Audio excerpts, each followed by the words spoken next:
What's up, soldiers? Chris here, caribbeanpot.com.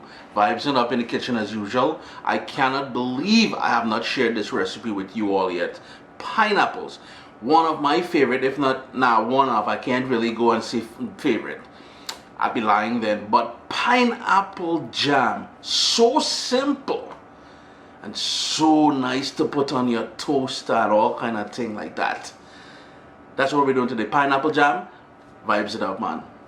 What's up, soldiers? Don't forget to click subscribe. If you've already clicked subscribe, hit that bell notification thing. I want to all you missing out on the new videos, man. Come on, click. I strongly believe I have shown you before how to break down a pineapple. So what I did was I took off the stem, and we'll trim all of that. This is a very ripe pineapple, so I'll trim all of that off later on.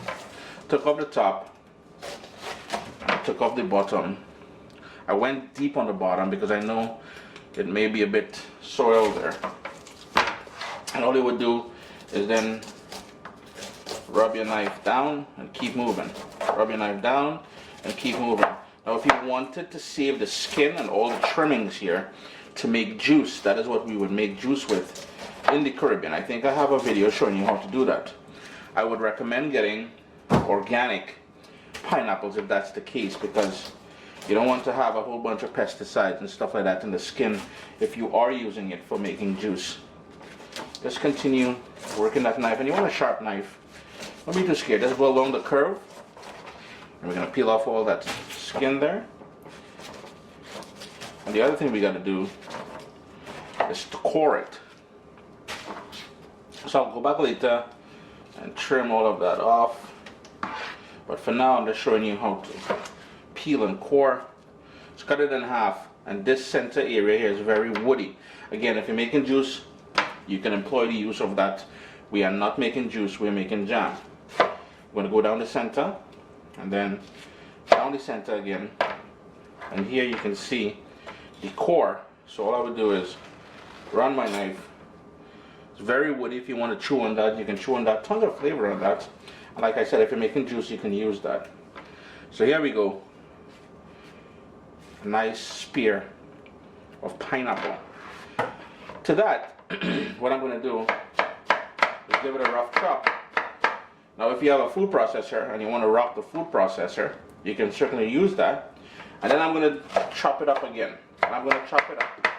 And I'm going to chop it up into pieces because I want my jam to have some texture. So I'm just going like so. Chop all that up. And it's going to break down when we sort of stew or make a jam. But again, if you want to run it in a food processor, you can do that. I'm just showing you how to do it if you do not own a food processor. Uncle Chris got all, yeah, so turn all you out. I got 4 cups of that chopped up pineapple, and that's going into the pot here. Do apologize about the dirty stove. I'm not sure if it's showing up in the camera, but my daughter had some kind of nonsense she was doing with eggs, and yes, a lot of sugar. 2 cups of sugar. Just gonna mix that, and we won't be using any sort of preservative or any sort of thickener. We're gonna allow this to do its own thing. Now here's the thing, you could turn on the stove and break this into a jam as it is. We are from the Caribbean, we love flavors. So 2 slices of ginger, and I like slices because I can take them out later, and 2 cloves.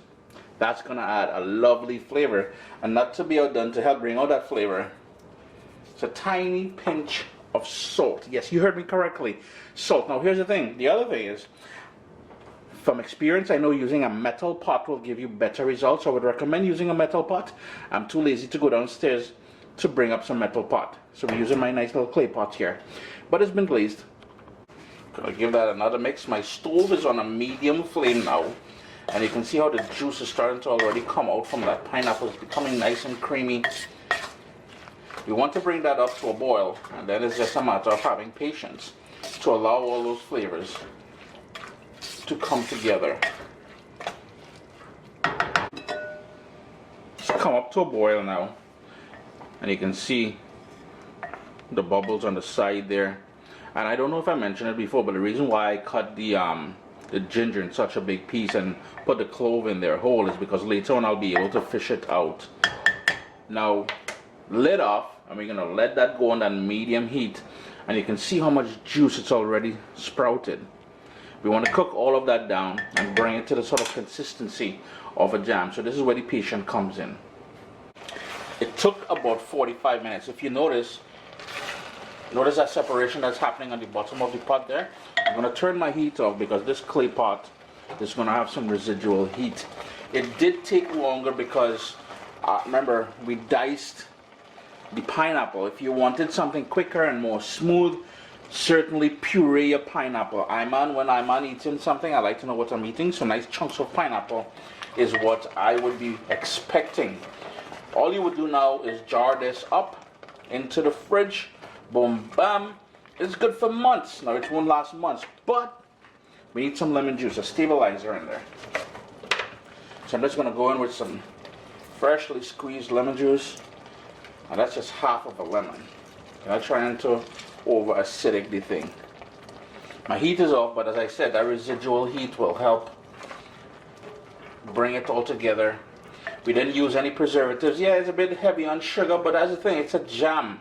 It's a jam, people. Chris here, caribbeanpot.com. Always a pleasure having you guys here in the kitchen with me. Pineapple jam. I'm still surprised I haven't shared this one with you all yet. Time for the close-up. Let's go in. Let's go in tight. Nice.